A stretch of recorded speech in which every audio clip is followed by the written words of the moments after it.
ये कहानी शुरू होती है कोरिया के एक हाई स्कूल से, जिसे पिछले 2 सालों से बेस्ट स्कूल का अवार्ड मिल रहा है। लेकिन इस स्कूल की हकीकत कुछ और ही है। हमेशा की तरह आज भी एक कार तेजी से स्कूल के अंदर आती है, जिसमें से एक लड़का सुगैंग निकलता है। वो इस स्कूल में एक गैंगस्टर की तरह है, जो कि अपनी टीम के साथ मिलकर जिसे चाहे उसे मारता है और कोई भी दूसरा स्टूडेंट्स उनसे पंगा लेने के बारे में सोच भी नहीं सकता। आज भी सुगैंग अपने दोस्तों के साथ मिलकर एक लड़के जिनियोंग को बहुत बुरा मारता है। जिनियोंग हमेशा इन लोगों का मेन टारगेट होता है, जिसे बुली कर करके इन्होंने उसकी जिंदगी जहन्नम बना दी होती है। यहीं पर एक और लड़का ब्योंगजिन भी होता है, जो कि सुगैंग को मारकर उसे सबक सिखाना चाहता है, लेकिन कमजोर होने की वजह से वो कुछ भी नहीं कर पाता। सुगैंग अपने दोस्तों के साथ ब्रॉडकास्टिंग रूम में जिनियोंग को पिटवाता है और उसकी आवाज पूरे स्कूल को सुनाकर कहता है कि जो भी मेरे खिलाफ जाएगा उसका यही हाल होगा। सभी बच्चे ये सुनकर और डरने लगते हैं। टीचर्स भी सब सुन रहे थे, लेकिन कोई कुछ भी नहीं करता। अब इसके बाद हम एक लड़की सीमिन को देखते हैं। वो इस स्कूल में 3 महीने के लिए टेम्पररी टीचर के तौर पर रखी गई हैं, और अगर वो अच्छा परफॉर्म करती हैं तो वो परमानेंट टीचर बन जाएंगी। इसी वजह से सीमिन अपनी तरफ से पूरी कोशिश कर रही होती हैं, और वो अपने बिहेवियर को भी काफी ज्यादा स्वीट रखती हैं। यहाँ पर सिमिन जब एक टीचर जेक्योंग से कुछ बात कर रही थी, तो स्कूल का डीन वहां से गुजरते हुए सिमिन के बॉडी को देखकर एक कमेंट पास करता है, जिसे जेक्योंग और सिमिन दोनों सुन लेती हैं। लेकिन सिमिन डीन से कुछ भी नहीं कहती, मगर बाथरूम में आकर सिमिन अपना गुस्सा दिखाने लगती हैं। उन्हें काफी ज्यादा गुस्सा आ रहा था। वो अपने दोस्त को मैसेज करके ये सब बताने लगती हैं, लेकिन उनका दोस्त भी अपनी ड्यूटी पर बिजी था, इसीलिए वो मैसेज नहीं देख पाता। सिमिन खुद को शांत कराते हुए कहती हैं कि तुम्हें 3 महीनों तक अच्छे से बिहेव करना होगा, ताकि तुम यहाँ पर परमानेंट टीचर बन सको। अब तभी बाथरूम में वही टीचर जेक्योंग आती हैं। उनके साथ एक दूसरी टीचर भी थी, जो कि जेक्योंग से कहती हैं कि आपने मिस सिमिन को वो बात बताई या नहीं कि मिस सिमिन जिस टीचर की जगह पर बैठती हैं, उस टीचर ने सुसाइड कर लिया था। जेक्योंग इस बात को बताने में हिचकिचा रही थी। यहीं पर सिमिन इनकी बातें सुनकर तुरंत उस टीचर के बारे में ऑनलाइन सर्च करती हैं, और न्यूज आर्टिकल से सिमिन को पता चलता है कि उस पहले वाली टीचर ने किसी चीज से परेशान होकर कर लिया था। सिमिन ये जानकर हैरान रह जाती हैं। अब तभी जेक्योंग सिमिन को कॉल करती हैं, और बाथरूम में सिमिन का फोन बजता है। सिमिन तुरंत ही ईयरफोन लगाकर बाहर आती हैं और ऐसा बिहेव करने लगती हैं जैसे वो गाने सुन रही थी और उन्हें कुछ भी नहीं पता। फिर जेक्योंग सिमिन को एक रूम में ले जाकर उन्हें एक वीडियो दिखाती हैं, जिसमें वही लड़का सुगैंग अपनी टीम के साथ मिलकर एक किम्बाब बेचने वाली बूढ़ी औरत को परेशान कर रहा था। सिमिन ये देखकर हैरान रह जाती हैं और कहती हैं कि क्या ये वही लड़का सुगैंग है जिसके बारे में सब लोग बात करते हैं। जेक्योंग हाँ करती हैं और कहती हैं कि इस वीडियो में दिखने वाली इस बूढ़ी औरत ने केस भी किया था, लेकिन उसका कोई फायदा नहीं हुआ। और तो और सुगैंग ने अपने पिछले स्कूल में एक लड़के को बहुत बुरा मारा था, जिस वजह से सुगैंग को उस स्कूल से निकाल कर यहाँ पर भेज दिया गया, हालांकि वो माइनर भी नहीं है। जेक्योंग सिमिन को बताती हैं कि तुम सुगैंग की क्लास में नहीं पढ़ाती ना, इसलिए तुम्हें उसका सामना नहीं करना पड़ता, और अच्छा यही होगा कि तुम उससे पंगा मत लो। जेक्योंग कहती हैं कि अगर तुम परमानेंट टीचर बनना चाहती हो तो स्कूल में चाहे कुछ भी हो उसे अनदेखा करना और ऐसा दिखाना कि तुम्हें कुछ भी नहीं पता, और कभी भी स्कूल में जब बच्चे फाइट कर रहे हो तो उनके बीच में मत पड़ना। ये सब तुम्हारे लिए ही अच्छा होगा। सिमिन मान जाती हैं, लेकिन अपनी बॉक्सिंग जिम में आकर वो सारा गुस्सा निकालने लगती हैं। उन्हें ये बात बिल्कुल भी पसंद नहीं आई थी। अब तभी उनका पुलिस ऑफिसर दोस्त जुंग भी यहाँ पर आ जाता है। सिमिन उनके साथ प्रैक्टिस करते हुए उन पर ही सारा गुस्सा निकालती हैं, और फिर ये दोनों बातें करने लगते हैं। जुंग सिमिन से कहता है कि तुम्हें बॉक्सिंग ही करनी चाहिए, तुम्हें ताइक्वांडो आता है और तुम्हें दूसरे स्पोर्ट्स भी आते हैं, इसीलिए तुम्हारे लिए बॉक्सिंग टूर्नामेंट में गोल्ड मेडल जीतना बाएं हाथ का खेल है। लेकिन सिमिन मना कर देती है और कहती है कि मुझे एथलीट नहीं बनना, मुझे बस अपनी टीचर वाली जॉब पर फोकस करना है। जुंग सिमिन के डैड की बात करते हुए कहता है कि आजकल अंकल यहाँ पर क्यों नहीं आते। तभी सिमिन भड़क जाती है और अपने डैड की गलतियों को गिनवाने लगती है। असल में सिमिन और उसके डैड में ज्यादा नहीं बनती, और किसी वजह से अब सिमिन अपने डैड को पसंद भी नहीं करती। वो बड़ी मुश्किल से अपने सपनों को त्याग कर इस जिम को चला रही होती है। जुंग कहता है कि चाहे कुछ भी कह लो, लेकिन तुम भी बिल्कुल अपने डैड जैसी हो, तुमसे भी गलत होते हुए नहीं देखा जाता। लेकिन सिमिन मना कर देती है और कहती है कि मैं अब बस अपने बारे में सोचती हूँ।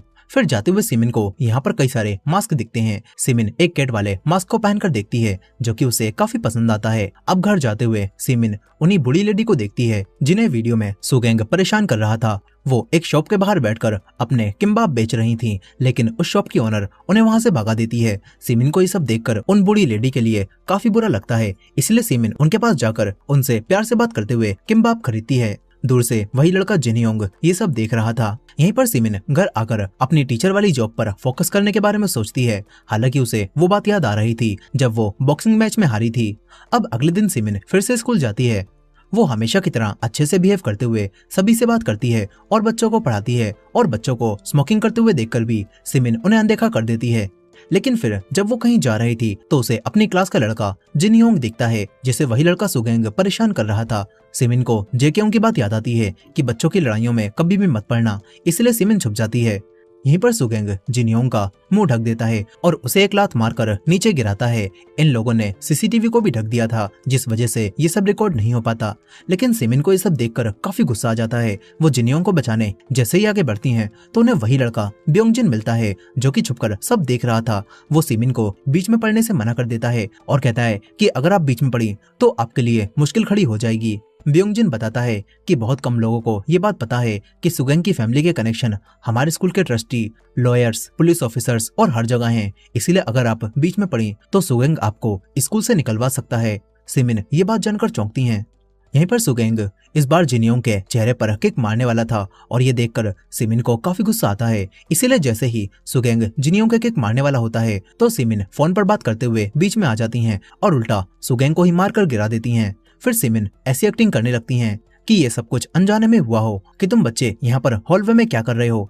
फिर वो जिनयोंग को देखकर कहती हैं कि मुझे तो लगा था तुम सीधे लड़के हो, लेकिन तुम ये सब क्या कर रहे हो, तुरंत अपनी क्लास में जाओ। सिमिन जिनयोंग को डांटकर उसे क्लास में भेज देती हैं। फिर वो सुगेंग से कहती हैं कि तुम्हें चोट तो नहीं लगी ना। ये बोलकर वो चली जाती हैं। सुगेंग कहता है कि ये लड़की कौन है। उसके दोस्त उसे बताते हैं कि ये स्कूल की नई टेम्पररी टीचर है, जिसे उसी टीचर की जगह पर रखा गया है जिसने तुम्हारी वजह से सुसाइड कर लिया था। लेकिन ये बात सुनकर सुगेंग अपने ही दोस्तों को मारने लगता है और कहता है कि उस टीचर ने मेरी वजह से सुसाइड नहीं किया था।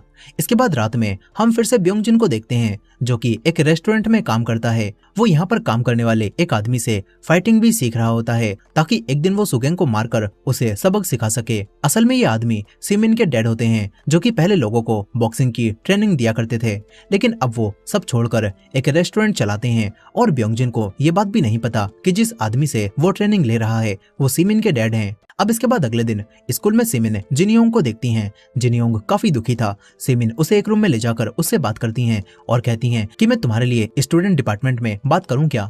जिनयोंग बताता है कि मैंने उन्हें ये सब बता दिया था, लेकिन उन्होंने मुझसे कहा कि तुम किसी दूसरे स्कूल में ट्रांसफर हो जाओ। सिमिन ये बात जानकर हैरान होती है। जिनयोंग कहता है कि सुगेंग को सजा दिलाना किसी भी टीचर के बस की बात नहीं है। सिमिन भी मन ही मन में सोचती हैं कि मैं भी तो टेम्पररी टीचर हूँ, अगर मैंने कोई गड़बड़ की तो मुझे यहाँ पर परमानेंट टीचर की जॉब नहीं मिल पाएगी। लेकिन अब तभी जिनयोंग सिमिन से कहता है कि प्लीज मेरी मदद कीजिए, मैं जीना चाहता हूँ। जिनयोंग कहता है कि मैंने इस सब की रिपोर्ट पुलिस में भी की थी, लेकिन उन लोगों ने भी कुछ भी नहीं किया। उनका कहना था कि जब तक कोई एविडेंस नहीं होगा पुलिस कुछ भी नहीं कर सकती। जिनयोंग कहता है कि फिर पुलिस को बुलाने की वजह से उन लोगों ने दोबारा मुझे मारा भी था और उनकी एक साथी मिंक्यू ने इस सब की वीडियो भी बनाई थी। अब तभी सिमिन उससे पूछती है कि वैसे तुम किसी दूसरे स्कूल में ट्रांसफर क्यों नहीं हो रहे हो। जिनयोंग को ये सुनकर बुरा लगता है। सिमिन को तुरंत ही एहसास हो जाता है कि उन्होंने जो कहा वो गलत था। वो माफी मांगती हैं। जिनयोंग कहता है कि मैंने कुछ भी गलत नहीं किया है और ना ही किसी का कुछ बिगाड़ा है, इसीलिए मैं स्कूल नहीं छोड़ूंगा और ना ही स्कूल बदलूंगा। जिनयोंग रो रहा होता है और यहीं पर दो लड़के इन दोनों के साथ में एक फोटो ले लेते हैं। इसके बाद सिमिन जिनयोंग की परेशानी के बारे में जेक्योंग से भी बात करती हैं, लेकिन जेक्योंग कहती हैं कि इस सबसे तुम्हारी जॉब खतरे में पड़ जाएगी। सिमिन उदास होकर अपने घर लौटती है। उसके पास उसी लड़के सुगेंग की माँ के भेजे हुए केक भी होते हैं। उन्होंने पूरे स्कूल में हर टीचर को केक भेजे होते हैं और सारे टीचर मजे लेकर उस केक को खा रहे थे। सिमिन भी केक खाने लगती है और सोचती है कि मैं जिनयोंग की कोई मदद नहीं कर सकती, आखिर मेरी जॉब भी तो खतरे में पड़ सकती है।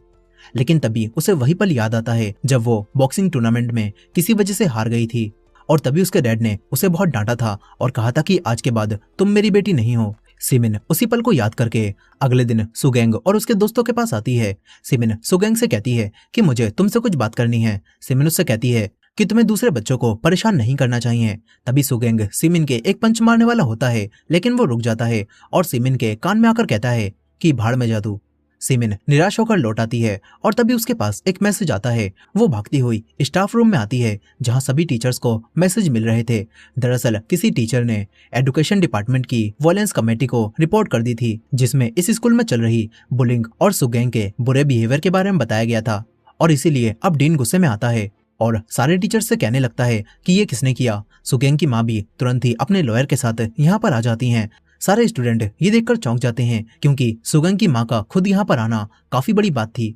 यहीं पर सुगंग की माँ सभी टीचर से पूछती हैं कि मेरे बेटे के खिलाफ रिपोर्ट किसने की। उनका लॉयर कहता है कि ये case criminal code article number 307 के अंडर आता है और अगर इसमें वो टीचर दोषी पाया गया, यानी कि उसकी बात गलत हुई, तो उसे 5 साल की कैद और 10 मिलियन वॉन का जुर्माना भरना पड़ेगा। ये बात सुनते ही सिमिन के होश उड़ जाते हैं क्योंकि उसी ने ये रिपोर्ट की थी। मगर तभी जे क्योंग लॉयर से कहती है कि अगर वो टीचर सही हुई तो ऐसा कुछ भी नहीं होगा और ये बात भी क्रिमिनल कोड के अंदर आती है। लॉयर कहता है कि हाँ, आपकी बात ठीक है, इसीलिए हम बात करके इस मामले को सुलझा सकते हैं। वो लॉयर सुगंग की मॉम से कहता है कि अभी हम कोई एक्शन नहीं ले सकते, लेकिन ये बात सुनकर सुगंग की मॉम लॉयर को ही मारने लगती हैं और जेक्योंग को देखकर सुगंग की मॉम कहती हैं कि तूने ही इस बार भी रिपोर्ट की है ना, तूने जब पिछली बार रिपोर्ट की थी तो हमने बात करके मामले को सुलझा लिया था और तब तुमने दोबारा रिपोर्ट करने से मना किया था, तो अब क्या हुआ।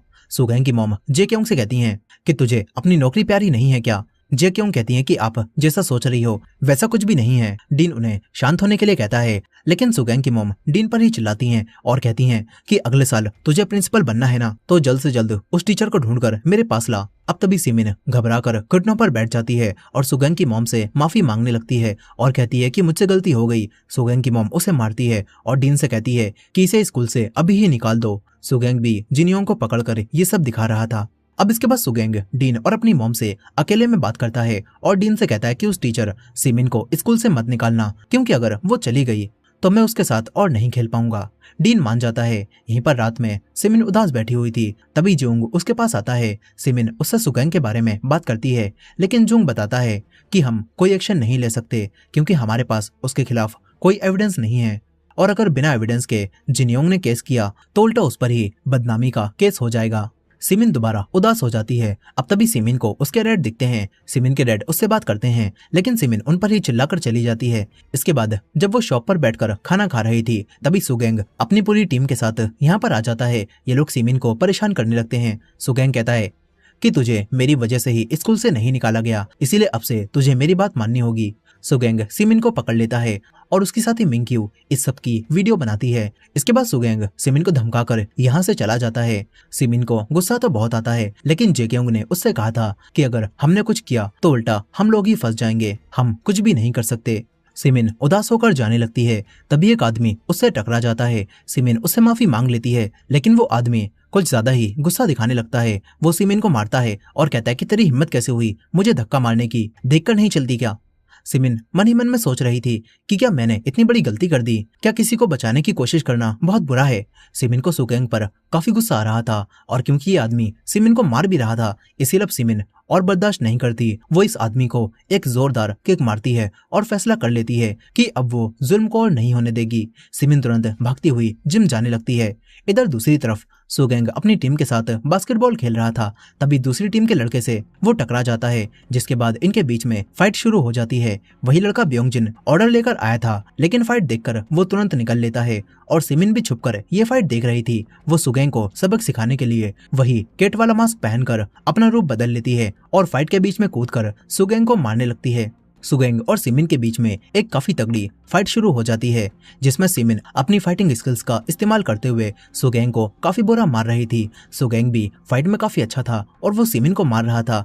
ब्योंगजिन और जिनयोंग दोनों पहली बार सुगंग को पिटता हुआ देख रहे थे और सिमिन सुगंग के एक जोरदार पंच मारती है, जिसे देखकर सुगंग के सारे दोस्त भी हैरान रह जाते हैं क्योंकि आज पहली बार वो किसी से हारा था। अब तभी पुलिस यहाँ पर आ जाती है और पुलिस को देखकर सभी लोग भागने लगते हैं। सिमिन का पुलिस ऑफिसर दोस्त जुंग सिमिन को मास्क पहने हुए भागता हुआ देखता है और उसे पहचान जाता है। यहीं पर सिमिन काफी खुश होने लगती है क्योंकि सुगंग को सबक सिखाकर उन्हें सुकून मिला था, और ब्योंगजिन भी ये देख लेता है कि उस मास्क के पीछे उनकी टीचर सिमिन थी, जिन्होंने अभी अभी सुगंग को सबक सिखाया।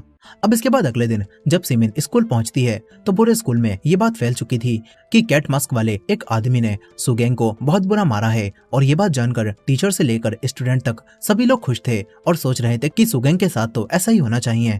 हालांकि सुगंग के सामने सभी लोग उससे अब भी डरते हैं, लेकिन जब वो अपनी क्लास में पहुंचता है तो देखता है कि किसी ने उसकी डेस्क पर कैट्स बना दी हैं। सुगंग डेस्क को फेंक देता है और पूछता है कि ये सब किसने किया, खुद ही सामने आ जाओ। लेकिन तभी जेक्योंग और दूसरे टीचर यहाँ पर आकर बात को संभाल लेते हैं। सुगंग गुस्से में चला जाता है। वो काफी गुस्से में था और सोच रहा था कि वो मास्क वाला बंदा आखिर कौन है। ये लोग अब गुस्से में दोबारा जिनयोंग को बुली करने का प्लान बनाते हैं। इसके बाद रात में जब ब्योंगजिन रेस्टोरेंट में काम करते हुए अपने टीचर को सिमिन के बारे में बताता है तो उसे पता चलता है कि रेस्टोरेंट के ओनर सिमिन के डैड हैं। वहीं पर सिमिन मास्क पहनकर काफी खुश हो रही थी, लेकिन जुंग उससे कहता है कि मैंने तुम्हें उस दिन तुरंत ही पहचान लिया था। तुम एक टीचर हो और तुम ये मास्क पहनकर स्टूडेंट्स को नहीं मार सकती। वो सिमिन से ये सब करने से मना करता है और मास्क छीनने लगता है, जिस वजह से वो फट जाता है। ये देखकर सिमिन जुंग को पटक देती है और फिर एक टेलर की शॉप पर जाकर मास्क को सिलने के लिए दे देती है। इधर दूसरी तरफ सुगेंग अपने दोस्तों के साथ दोबारा जिनयोंग को बुली करता है। ये लोग उसके कपड़े उतारकर उसके मुंह को ढक देते हैं और इसी तरह सीढ़ियों से नीचे उतरकर चिकन लाने के लिए भेजते हैं। जिनयोंग किसी तरह से नीचे उतरकर भागता हुआ ब्योंगजिन की शॉप पर चिकन लेने आता है। ब्योंगजिन जिनयोंग को इस हालत में देखकर काफी हैरान होता है। उसे जिनयोंग के लिए काफी दुख हो रहा था। वो तुरंत ही अपनी टीचर सिमिन को बुलाने जाने लगता है। इधर सिमिन अपने सिले हुए मास्क को देखकर सोचती है कि शायद उन्हें ये सब नहीं करना चाहिए। सिमिन अब मास्क को जलाने लगती हैं, लेकिन तभी ब्योंगजिन यहाँ पर आकर आग बुझा देता है और बताता है कि सुगेंग और उसके दोस्त दोबारा जिनयोंग को बुली कर रहे हैं। ब्योंगजिन कहता है कि मैं जानता हूँ, आपने ही उस दिन कैट मास्क पहनकर सुगेंग को मारा था और मुझे इससे बहुत खुशी हुई थी। मैं ही वो इंसान था जिसने उस रात पुलिस को वहाँ पर बुलाया था और मैंने ही पूरे स्कूल में ये बात भी फैलाई थी कि कैट मास्क वाले आदमी ने सुगेंग को बहुत बुरा मारा है। ब्योंगजिन कहता है कि आपको दोबारा सुगेंग को मारकर जिनयोंग को बचाना होगा। यहीं पर दूसरी तरफ जिनयोंग अब इस सबसे थक चुका था और यहाँ पर काम करने वाला एक आदमी उसे चिकन देता है, लेकिन तभी जिनयोंग को चाकू दिखता है। वो चाकू उठाकर ये किस्सा आज ही खत्म करने जाने लगता है। इधर सुगेंग उसी लड़की मिंक्यू की रिकॉर्ड की हुई वीडियो को देखता है जिसमें वो जिनयोंग को परेशान कर रहा था। सुगेंग ये देखकर हंसता है। हालांकि मिंक्यू उसी की टीम में थी, लेकिन फिर भी वो मन ही मन में सुगेंग को गालियां दे रही होती है। अब तभी सिमिन मास्क पहनकर यहाँ पर पहुंच जाती है। उसे जिनयोंग की यूनिफॉर्म यहाँ पर मिलती है और तभी सुगेंग और बाकी सभी उसे देख लेते हैं। सुगेंग सिमिन पर बॉल फेंक कर मारता है, जिससे सिमिन बच जाती है और फिर सुगेंग और सिमिन के बीच में दोबारा फाइट स्टार्ट हो जाती है। इस बार सुगेंग सिमिन पर भारी पड़ रहा था। वो सिमिन को बहुत बुरा मार रहा होता है। यहीं पर जिनयोंग भी चाकू लेकर भागता हुआ सुगेंग को मारने आ रहा था और इधर सिमिन और सुगेंग के बीच की फाइट और भी ज्यादा इंटेंस हो जाती है। सिमिन अब सुगेंग को मारने लगती है, तभी पीछे से जिनयोंग चाकू लेकर आ जाता है। सिमिन ये देखकर समझ जाती है कि जिनयोंग सुगेंग पर ही हमला करने वाला है। सिमिन जिनयोंग को रोकती है और बीच में आ जाती है, जिस वजह से चाकू सिमिन के हाथ पर लग जाता है और सुगेंग बच जाता है। लेकिन वो हैरान था कि आखिर इस मास्क वाले आदमी ने मेरी जान क्यों बचाई। और यहीं पर जिनयोंग अब अपना आपा खो बैठता है। मिंक्यू ये सब रिकॉर्ड कर रही होती है। अब तभी उसी रेस्टोरेंट में काम करने वाला आदमी यहाँ पर आ जाता है। सिमिन अब जख्मी हो चुकी थी, इसलिए वो यहाँ से चली जाती है और वो आदमी भी जिनयोंग को लेकर यहाँ से चला जाता है। कुछ समय बाद सिमिन अब हॉस्पिटल में होती है। उसका काफी ज्यादा खून बह चुका था। वहीं पर किम्बाब बेचने वाली वो बूढ़ी औरत रेस्टोरेंट में पहुंचती है और पता चलता है कि वो जिनयोंग की ग्रैंडमा है, जिनके साथ जिनयोंग रहता है। जिनयोंग उन्हें देखकर रोने लगता है। वहीं दूसरी तरफ सिमिन को होश आता है तो यहाँ पर उसके डैड और उसका पुलिस ऑफिसर दोस्त जोंग भी होते हैं। सिमिन कोई भी केस करने से मना कर देती है क्योंकि इससे जिनयोंग ही उल्टा फंस जाएगा। सिमिन के डैड को सुगेंग पर काफी गुस्सा आ रहा था और तभी उन्हें वही कैट वाला मास्क दिखता है। इधर सुगेंग सोच रहा था कि आखिर उस मास्क वाले आदमी ने मेरी जान क्यों बचाई। अब तभी सिमिन के डैड मास्क पहनकर यहाँ पर सिमिन का बदला लेने आ जाते हैं, लेकिन वो उल्टा पिटकर ही वापस लौटते हैं। सिमिन भी तुरंत ही यहाँ से जाने लगती है। तभी उसे अपने डैड दिखते हैं, जिनका सुगेंग से पिटने के बाद बुरा हाल हो चुका था। इसके बाद सिमिन के डैड सिमिन को घर ले जाने लगते हैं। वो सिमिन से कहते हैं कि तुम्हें वो दिन याद है जब नेशनल ओलंपिक्स के फाइनल सिलेक्शन राउंड चल रहा था। तभी हमें दिखाया जाता है कि सिमिन उस दिन मैच में जानबूझकर हार गई थी क्योंकि सिमिन के डैड की जिम बंद होने वाली थी और फिर उसकी नीलामी कर दी जाती, लेकिन हारने के बदले में उसकी फैमिली और उसके डैड की जिम दोनों बच रहे थे। इसलिए सिमिन ने कॉम्प्रोमाइज कर लिया, जिस वजह से उसके डैड उस पर काफी गुस्सा भी हुए थे और उन्होंने सिमिन से कह दिया था कि अब से तुम मेरे लिए मर चुकी हो। लेकिन अब ड्राइव करते हुए वो सिमिन से कहते हैं कि मुझे माफ कर देना, मैं गलत था, मेरी वजह से ही तुम्हें अपने सपने छोड़ने पड़े और कॉम्प्रोमाइज करना पड़ा।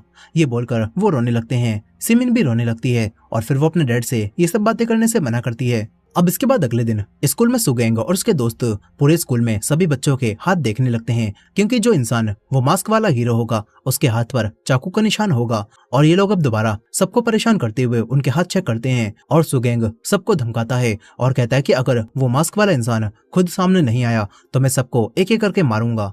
इधर दूसरी तरफ जे क्योंग सिमिन को बुलाकर उसे बताती हैं कि तुम अब जल्दी ही परमानेंट टीचर बनने वाली हो, जो जानकर सिमिन काफी खुश होती है।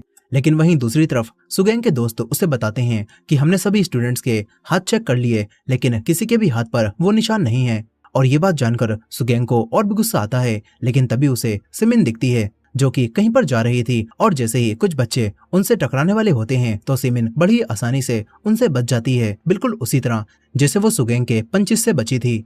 और ये देखकर सुगेंग सब समझ जाता है कि कैट मास्क वाला वो हीरो असल में सिमिन है। इसके बाद जब सिमिन एक रूम में होती है तो सुगेंग उनके पास आता है और उनसे कहता है कि तुम ही वो कैट हीरो हो ना, मैं जानता हूँ। सुगेंग सिमिन के हाथ पर बने हुए निशान को देखकर कहता है कि अब मुझे समझ आ चुका है, मुझे लगा था कि तुमने मुझे चाकू लगने से बचाया, लेकिन असल में तो तुमने जिनियोंग को बचाया था, क्योंकि अगर वो मेरे चाकू मार देता तो वो अरेस्ट कर लिया जाता। सिमिन भागने की कोशिश करती है, लेकिन सुगेंग उन्हें पकड़ लेता है और उनके चेहरे को ढककर उन्हें मारने वाला होता ही है कि तभी उसे स्कूल में होने वाला एनुअल फेस्टिवल का पोस्टर दिखता है, जो देखकर सुगेंग सिमिन से कहता है कि चल एक आखिरी मैच करते हैं, वो भी स्कूल फेस्टिवल वाले दिन और स्कूल की जिम में, और इसमें हम दोनों में से कोई एक ही बचेगा। सुगेंग सिमिन से कहता है कि अगर तू मैच में नहीं आई तो मैं उस वीडियो को पूरे स्कूल में दिखाऊंगा जिसमें जिनियोंग चाकू लेकर मुझ पर हमला कर रहा था। सिमिन उससे कहती है कि आखिर तुम कैसे इंसान हो, क्या तुम्हें जरा भी पछतावा नहीं है। इस पर सुगेंग सिमिन से कहता है कि तू और जिनियोंग और तुम्हारे जैसे लोग मेरे लिए गंदी नाली के कीड़े जैसे हो। बाहर से जे क्योंग ये सब देख रही थी। अब कुछ समय बाद सिमिन बाहर आ जाती है, वो अपनी क्लास में जाती है तो उन्हें जिनियोंग यहाँ पर नहीं दिखता। इसके बाद उन्हें पता चलता है कि जिनियोंग अब दूसरे स्कूल में ट्रांसफर हो रहा है। ये देखकर सिमिन जिनियोंग का एड्रेस निकालकर उसके घर जाती है, जहाँ उन्हें वही किम्बाब वाली बूढ़ी लेडी मिलती है। और सिमिन को पता चलता है कि ये बूढ़ी लेडी जिनियोंग की ग्रैंडमा है। जिनियोंग की ग्रैंडमा सिमिन से मदद मांगती हैं। वो कहती हैं कि जिनियोंग मुझे बचाने के लिए ही उन बुली से हमेशा बुली होता रहता है। दरअसल उस दिन जब सुगेंग और उसके दोस्त जिनियोंग की ग्रैंडमा को परेशान कर रहे थे तो तभी जिनियोंग बीच में आ गया था। वो ताकतवर नहीं था, इसीलिए वो ज्यादा कुछ नहीं कर पाया। और सुगेंग ने कहा था कि हम तेरी ग्रैंडमा को तभी छोड़ेंगे जब तू रोज हमसे मार खाएगा। जिनियोंग अपनी दादी के लिए सुगेंग का टारगेट बनने के लिए तैयार हो गया था, जिसके बाद से ही वो रोज सुगेंग से बुली होता है। जिनियोंग की ग्रैंडमा सिमिन को कुछ किम्बाब देती हैं और कहती हैं कि प्लीज मेरे जिनियोंग को बचा लीजिए। अब इसके बाद सिमिन जिनियोंग को देखती है जो कि बिल्डिंग के किनारे पर खड़ा हुआ था। सिमिन जिनियोंग से माफी मांगती है और कहती है कि तुम ही तो मुझसे मदद मांगने आए थे ना, तो अब मैं तुम्हारी मदद करने के लिए बिल्कुल तैयार हूँ। सिमिन उसे पकड़ लेती है ताकि वो नीचे ना कूद जाए। इसके बाद वो जिनियोंग से कहती हैं कि अब हम दोनों मिलकर उन बुलीज को हराएंगे, बस कल तुम फेस्टिवल में जरूर आना। अब इसके बाद फेस्टिवल वाला दिन आ जाता है। कैट मास्क वाले हीरो और सुगेंग के बीच फाइटिंग का बड़ा सा पोस्टर लगा हुआ था और ब्योंगजिन ये देखकर सभी लोगों से कहने लगता है कि कैट मास्क वाला हीरो हमें इस अंधेरे से बाहर निकालेगा। वो सबको कैट मास्क देने लगता है और सभी लोग कैट मास्क वाले हीरो के सपोर्टर बन जाते हैं। सिमिन को सपोर्ट करने उसके डैड और उनका दोस्त भी यहाँ पर आए होते हैं और ब्योंगजिन सिमिन को बताता है कि मैंने ही ये कैट मास्क बनाए हैं ताकि मैं आपको सपोर्ट कर सकूं। ब्योंगजिन कहता है कि मैं ये सब इसीलिए कर रहा हूँ क्योंकि मैं खुद भी सुगेंग को सबक सिखाना चाहता हूँ। वो कहता है कि जिनियोंग से पहले मैं ही उन लोगों का मेन टारगेट हुआ करता था, इसी वजह से मैं समझ सकता हूँ कि जिनियोंग को कैसा लगता होगा। अब इसके बाद फेस्टिवल स्टार्ट हो जाता है। सुगेंग फाइटिंग के लिए तैयार होने लगता है। वो काफी ज्यादा एक्साइटेड था, लेकिन सिमिन अब भी लड़ने के लिए तैयार नहीं थी। मगर आसपास के सभी लोग चाहते थे कि कैट मास्क वाला हीरो यहाँ पर आ जाए और सुगेंग को सबक सिखाए। तभी सिमिन को एक लड़की दिखती है जिसने कैट मास्क पहन रखा था। सिमिन को उसमें अपना रूप दिखता है और समझ आ जाता है कि उसे सब कुछ ठीक करने के लिए फाइट करनी ही पड़ेगी। अब इसके बाद सिमिन भी फाइट के लिए जाने लगती है। वो तैयार होती है और मास्क लगा लेती है। सुगेंग भी फाइट के लिए रेडी था और रिंग में पहुंच चुका था और सिमिन भी बॉक्सिंग रिंग की तरफ बढ़ रही थी, जहां रास्ते में उसे ब्योंगजिन और जिनियोंग भी मिलते हैं। इसके बाद सिमिन बॉक्सिंग रिंग में आ जाती है। सभी लोग उनकी फोटोज लेने लगते हैं और कैट को चीयर करने लगते हैं। इसके बाद दोनों के बीच में फाइट स्टार्ट हो जाती है। बॉक्सिंग रिंग में सुगेंग काफी ताकतवर था। वो सिमिन को बहुत बुरी तरह से मार रहा होता है। सिमिन के डैड जे क्योंग और सभी लोग जो जानते थे कि वो सिमिन है, वो सिमिन के लिए परेशान हो जाते हैं। तभी फाइट के दौरान सिमिन के बाल खुल जाते हैं और सबको पता चलता है कि ये तो असल में एक लड़की है। सुगेंग सिमिन को बहुत बुरा मार रहा था, लेकिन सभी लोग अब भी सिमिन को ही चीयर कर रहे होते हैं और इसी चीज को देखते हुए सिमिन सुगैंग से फाइट बैक करती है और उसे मारने लगती है। सिमिन उसे बहुत बुरा मारती है और उसके चेहरे पर एक जोरदार किक मारकर उसे कमजोर कर देती है। सिमिन उसे मारने के बाद सबके सामने अपना मास्क हटा देती है और सभी लोग ये देखकर हैरान रह जाते हैं कि ये तो टीचर सिमिन है। मगर ये देखकर भी किसी का भी हौसला नहीं टूटता। सभी सिमिन का नाम लेकर उसे चीयर करने लगते हैं और सुगैंग को मारने के लिए कहते हैं। फिर semen full boxing fighting mode में आकर सुगैंग को मारने लगती है। स्कूल का डीन बीच में आकर इस फाइट को रोकने की कोशिश करता है, लेकिन वो खुद ही नीचे गिरकर बेहोश हो जाता है। अब इसके बाद सिमिन सुगैंग को मारकर रिंग से बाहर फेंकती है और सुगैंग को घुटनों पर लाकर कहती है कि जिन योंग से माफी मांग। लेकिन सुगैंग अब भी माफी मांगने से इनकार कर देता है और जिन योंग कहता है कि मुझे तेरी माफी की जरूरत नहीं है, तू पहले ही सबसे हार चुका है। ये बोलकर जिन योंग यहाँ से चला जाता है। सिमिन भी जाने लगती है, लेकिन तभी सुगैंग दोबारा उन पर हमला करता है, मगर सिमिन उसके एक फाइनल किक मारकर उसे बेहोश कर देती हैं। फिर सब खत्म होने के बाद जिन योंग हिम्मत जुटाकर बिना डरे सुगैंग के खिलाफ एक ऑफिशियल रिपोर्ट दर्ज करवाता है और तभी मिंग्यू, जो कि सुगैंग की टीम में थी, वो भी यहाँ पर आ जाती है। दरअसल वो जानबूझकर सुगैंग के साथ थी और उसने सुगैंग की सारी करतूतों की वीडियोस रिकॉर्ड कर ली थी ताकि उन्हें वो एविडेंस की तरह यूज कर सके। और मिंग्यू पुलिस को वो वीडियोस दे देती है, जिसके बाद एविडेंस होने की वजह से सुगैंग को अरेस्ट कर लिया जाता है और सुगैंग भी अपने क्राइम्स को एक्सेप्ट कर लेता है और अब भी वो माफी मांगने से मना कर देता है। वहीं पर सिमिन अपने डैड के जिम में कई लोगों को ट्रेनिंग देने लगती है, वो भी डांसिंग की। खैर इसके बाद सिमिन एक नए स्कूल में टीचर की जॉब की अप्लाई करने जाती है। यहाँ पर भी एक स्टूडेंट ने किसी वजह से अपनी जान ले ली थी और अब तभी सिमिन के सामने एक लड़की कार से बाहर निकलती है। उसका एटीट्यूड भी बिल्कुल बुलीज वाला था। सिमिन अब अपना इंटरव्यू देती है और साथ ही उसके पास उसका कैट वाला मास्क भी था, यानी कि वो अब भी तैयार है बुलीज को सबक सिखाने के लिए। और इसी एंडिंग के साथ ये कहानी यहाँ पर खत्म हो जाती है। दोस्तों आपको ये मूवी कैसी लगी कमेंट करके जरूर बताइएगा, और ये वीडियो पसंद आई हो तो वीडियो को लाइक करके हमारे चैनल को भी सब्सक्राइब कर लीजिएगा। मिलते हैं नेक्स्ट वीडियो में।